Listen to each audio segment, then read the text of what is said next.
Hello and welcome to another exciting edition of Sport Pizza. We say it's the biggest, the boldest, and when you get the absolute best in the morning spinning world of sport. My name remains Olakunle Philip. We have so much to talk about in the ever-exciting world of sport this week. The AFCON for the women category has climaxed, and we have a new champion in Indomitable Lioness of Cameroon. For the Super Falcons of Nigeria, a lot is still being said about their disparate performance as the tournament, and we're going to be talking about what went wrong and how we can correct those mistakes going into the future ahead of the Olympic Games qualifier. We talk about the African Women Cup of Nations right here on Sport Pizza. We also look at the NFF election. There's still so much to talk about as far as that election is concerned. Looking at the dismal performance of our national teams, a lot are saying the Gusau, Ibrahim Gusau led NFF should not return, but we'll talk about that as well. Also look at the Afro Under-18 basketball championship that climaxed over the weekend. A very sad one. The team did very well, but of course they really disappointed when it mattered. But kudos to them. We'll talk about that as well. We'll also look at some transfer news. Is really getting exciting out there. Some transfers are already done, and from the Nigerian perspective, we'll also look at Victor Osimhen. Where will Osimhen be heading to? We'll look at that as well. And for Taiwo Awoniyi, is on the verge of signing for another club. We'll go on this short break, and when we come back, my strike partner is right here with me, and together we'll dissect all that is happening in the world of football. Join us again.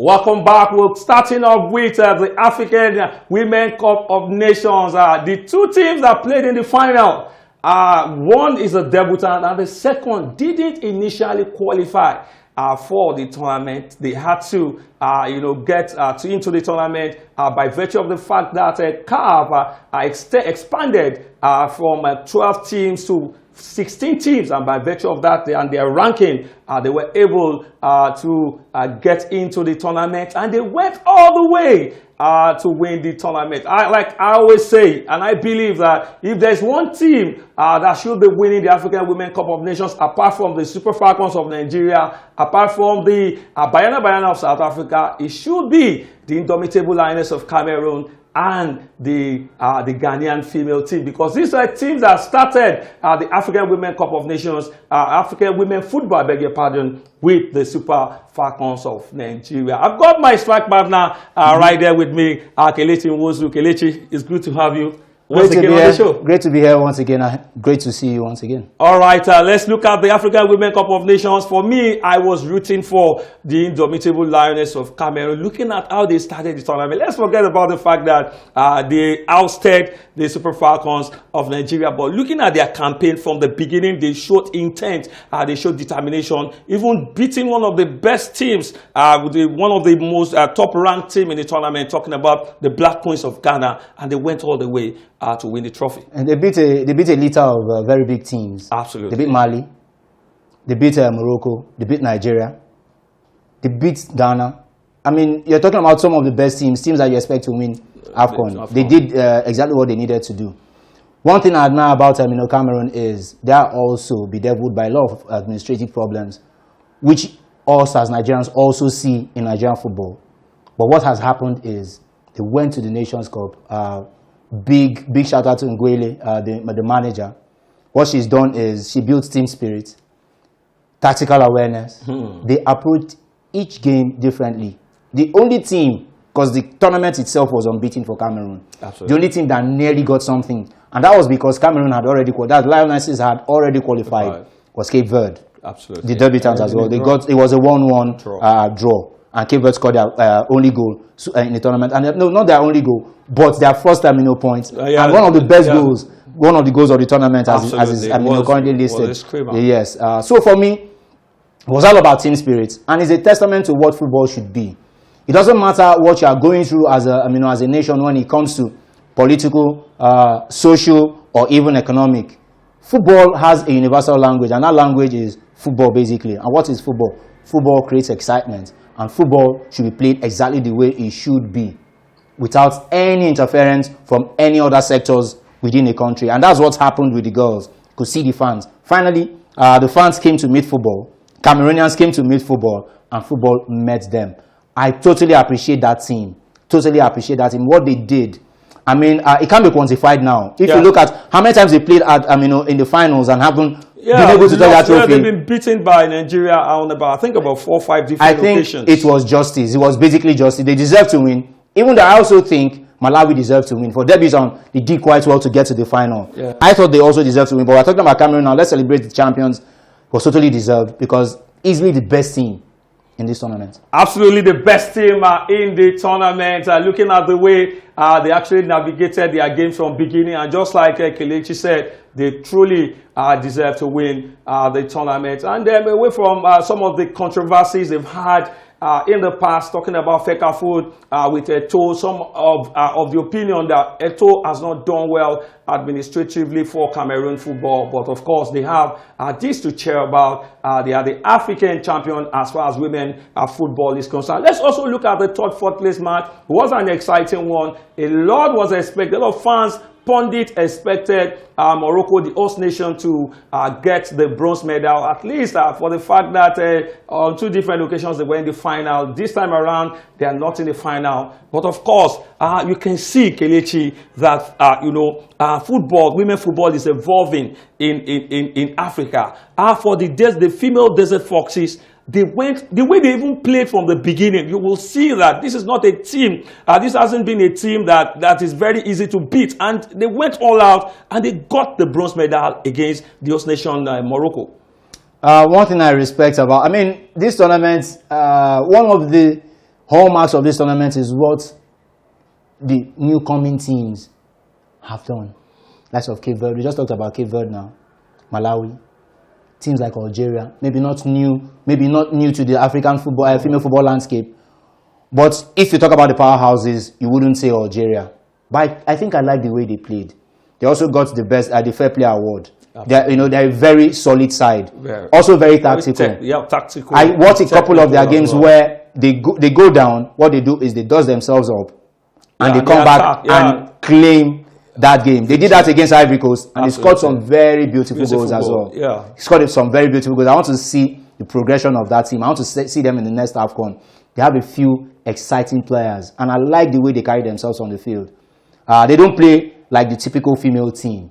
Just like I said, they have that mental fiber, that strong mental fiber that pushes them all the way. They did it again against Morocco, even though Morocco had beaten them earlier in the tournament, but they were going to have none of that. And I think they watched a lot of the videos from the penalty shootout between the Moroccans and the Cameroonians because it was same of the same. Moroccans couldn't just convert penalties. And I think they had a couple of penalties. Yes. Kudos to Algeria because everywhere was almost red. It was a sea of red, but they held their nerve and they got that bronze medal. They totally appreciated it as well. Yeah, it's a golden bronze medal for the female Desert Foxes of Algeria. We hope that they sustain that momentum because in the last few years, the Algerian Football Federation they've been investing in women football. I think was it 2 years ago they came to Nigeria, played a couple of friendly games with the Super Falcons. So they lost those games, but we are happy with the advancement, the improvement of the Algerian female team. Let's move away from that and of course look at the Super Falcons. It was one of the worst performances of the Super Falcons at the African Women Cup of Nations when they even had the chance to play, to go for the playoff, and we had a game against the South Africans, the Bayana. The team could not get notch up a win, and now no World Cup for the Super Falcons for the first time in the history of Nigerian women football. We're not going to be playing at the World Cup, and now as well we also crashed out in the quarterfinal of the African Women Cup of Nations. Kelechi, it's a sad one. I don't know how I felt, though it's we've won it 10 times, yes, but the manner in which we were losing those games, lost against Malawi in that semi-final, the quarterfinal against Indomitable Lioness, it was a game we could have won. They attacked and attacked, and you could see that it's not as though we don't have the talent. It's about the tactical input of the technical crew, which was missing in that game, and we lost that game? Well, I would say maybe not going to the World Cup is actually the sad part. But overall, I wouldn't say it's the worst we've seen the Falcons, because I took positives from this campaign. The players are still up to scratch. The players are still up to scratch. It's the worst tournament. It's the worst. For me, I am talking about. I'm giving you an opinion now. Yeah. Yes, I'm trying to be very open-minded and not be unnecessarily emotional. The team is still the team. A lot of those players can play football. I think one of the biggest problems we had going into that tournament was the coach himself not being able to show a consistent consistent first 11. Within a tournament, you don't chop and change teams. I think he chopped and changed the team about 3 times in one tournament. First and foremost, it's not good for the confidence of the players, because the players are going to be asking themselves, am I the problem? Am I not the problem? What's the problem? It's going to confuse the players a bit. You don't know if you're number 1. You don't know if you're number 2. You don't know if you're number 3. That is why I said, overall, I won't say it was a terrible tournament, because even the match against Cameroon, Nigeria dominated. The match against Malawi, Nigeria dominated. The match against South Africa, Nigeria dominated.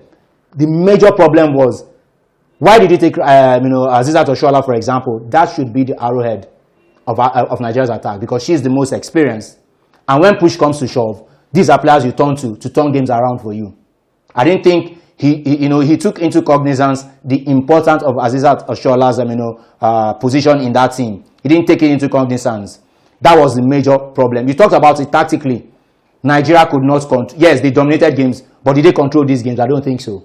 Dominating a game is different from controlling that game. Like we saw in the final, Cameroon actually dominated against Malawi, playing out the Chawinga sisters and all the key players, and also controlled the game. They controlled the tempo every time, with or without the ball. I think that was where Nigeria failed, basically, not being able to control games. All right, what is the way forward now? A lot of fans are saying the coach, Justin Madugu, should be fired with immediate effect. And he's saying, look, he has done well in the past, and this in football, things like this happen. You go into the tournament hoping to win, but you can witness setbacks in major tournaments like this. What's your opinion about? It's the manner in which he has approached the tournament. If I was his boss, I don't think I would even ask for a debrief. I won't ask for a debrief, because his work is there for all to see. He was very unsure as a manager. So I don't think he's capable. He's talking about the past. The past is the past. We talked about the Italian national team some shows back, and how people take responsibility for failures. That's what they do. Yeah. You take responsibility. This is perpetual. This is perpetual. Yes. This is perpetual failure. Top countries across the world. This is perpetual failure. So you have to take responsibility. It doesn't make you a bad manager. Absolutely. It makes you better going forward. You can't be patchy. You can't be patching the Nigerian female national team. I make bold to say that is the pride of Nigerian football as we stand now, not even the Super Eagles of Nigeria. Yes. The Super Falcons are the pride of Nigerian football. And if you take that away from the Nigerian football fan, I wonder what they'll be falling back to. So I think the way forward is for him to leave the position, because he's failed. It's as simple as that. He's not a bad manager, because I like to be critically sound when I'm talking. He's not a bad manager, but as to AFCON 2026, he's failed, and he should step aside. Let's see if somebody else can come and do something better than he's done. All right, we'll wait to see how that will pan out. And then just immediately after the Super Falcons lost that game against the Banyana of South Africa, the Nigerian Football Federation, led by Gusau, they actually organized a committee to look into the performance of the Super Falcons at the just concluded African Women Cup of Nations. And then one of the some notable names in the panel, the committee, have Fani Amu, Emohen, the former coach of the under-17 team, won the under-17 World Cup in 1993. We also have Ladamboso. What can we say about Ladamboso? We also have Desire Okparanozie, who was a former player of the Super Falcons in the past, and also for the Mutiu Adepoju, yes, the legendary Mutiu Adepoju of the Super Eagles, back in the days. Kelechi, I looked at the panel, the committee setup, and I thought to myself, is this necessary? Because if you look at what happened with the Super Falcons, some of us have been complaining, we've been telling everyone who cared to listen that there will come a time, even one drop, even said it, the former coach, that it will get to a time when the Super Falcons will not be able to qualify for the World Cup. They will not even be one of the best. They will crash out the manner where they did if the NFF do not invest in football, in female football in Nigeria. And that's exactly what we are saying. The NFF, for me, are the major corporates, and then they are trying to set up a committee to look into what, when they know that it was bad preparation that made us, churn out this poor result in African Women Cup of Nations. Well, it's become a Nigerian thing, basically. That is what it is. We don't like to tell ourselves the truth. And because politics plays a lot of role in every single thing, even to the smallest aspect of national life, it's political. Even within the families, everything is politics now, politicized. We talked about this earlier. It's because the NFF is politicized. That's why you think you need to put up a panel that is going to earn a salary to see what the common man in the streets will tell you. It's not the Super Falcons we knew. We knew just some years back. It is simple. You don't need a committee. And I'm going to respect some, if not all, of the members in the committee, because I think I've been throwing the F word, like an F9 when you write an exam. So I'm not going to throw it around now, but I'm insinuating it so anybody who's watching can understand what I'm trying to say. You don't bring. I think some people are not worthy to come assess Nigerian football, because what have they done for Nigerian football in the past? That's where I'm going to hang it. Okay. The committee is totally needless. It is continued politicization of Nigerian football, and it's sad because the NFF election is coming, and the Babao syndrome, the ones that the icons, icons who actually have nothing to offer Nigerian football because they don't have Nigerian football interest at heart, are going to return and keep setting up committees without. It is strategy. It's not about setting up a committee. This is what we are going to do. Do we need a new manager? Do we need to reshuffle the team? Do you need to go to grassroots football? This is strategy. You don't need a committee to tell you that. Nigerian football is struggling. Female, male, youth, senior, because there is no projected growth from the smallest aspect to the top aspect. There's no projected growth. That is the problem with Nigerian football. Super Falcons have a lot of players from the diaspora. But when the Echeginis of this world, when the Uchebes of this world, when the Aloziers of this world leave the national team, who is going to take over from them? All right, we'll wait to see how things will go, but it's expedient that we say things the way it is. The under 20 World Cup for the male, we are not going to be there. For the Super Falcons, the World Cup, the African women, the FIFA Women's World Cup, the Super Falcons will not be there. And remember, at the last FIFA Men's World Cup, the Super Eagles were also not there. So I think it's important for us to really look at all of this and take our decision on whether the NFF board led by Gusau should return or not. Let's quickly go on this short break, and of course, when we come back, the show will continue. Do join us again.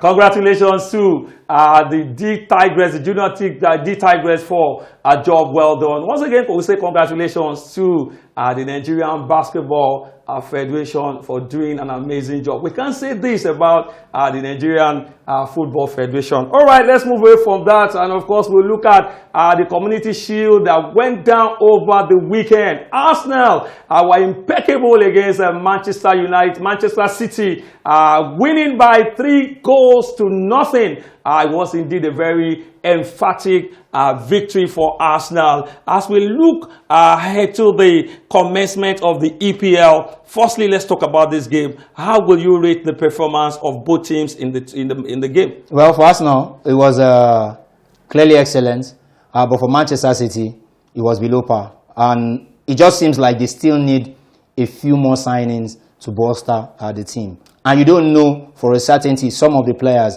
Jack Grealish, for example, are they setting him up for a transfer out of City?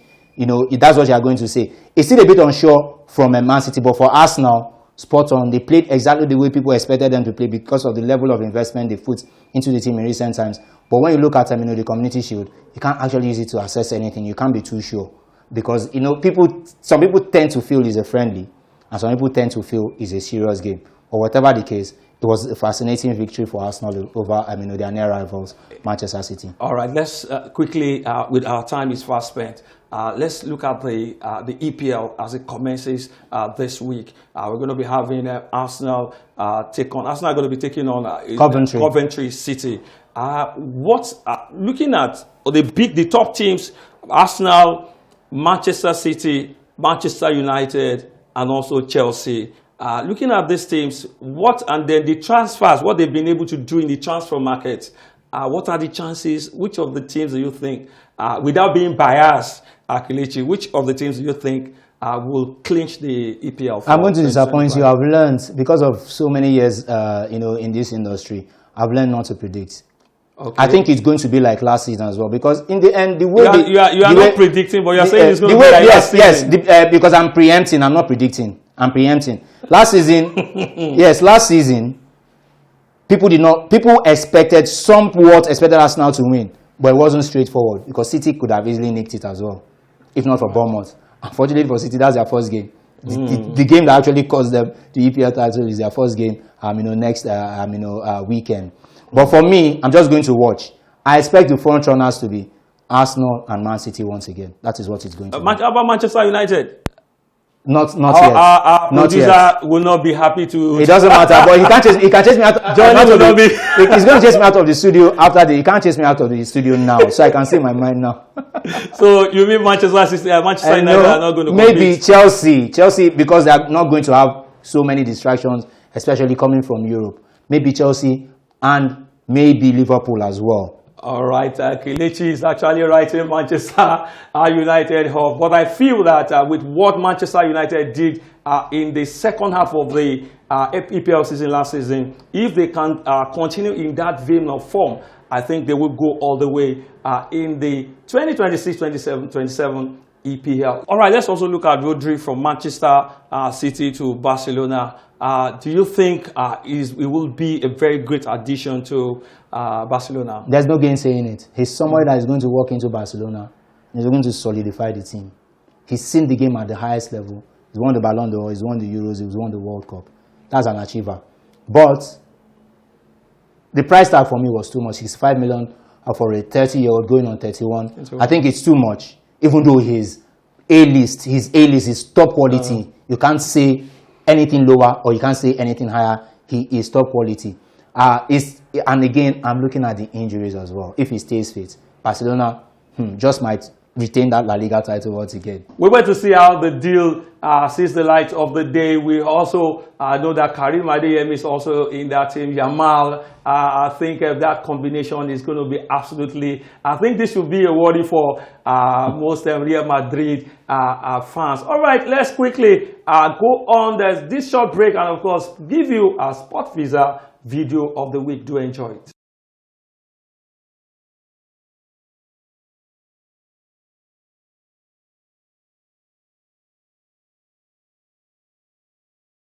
Welcome back. This is the much we can take on this episode of Sport Pizza. You can join us next week for a big and a bumper edition of the show. Kelechi, hope you had a great time. Yes, it's like regular Sunday afternoon football. I enjoyed it. All right. On behalf of the entire sports team, we are asking you to please have a wonderful week, and please always ensure that you do the right thing at the right time. Bye-bye. Bye.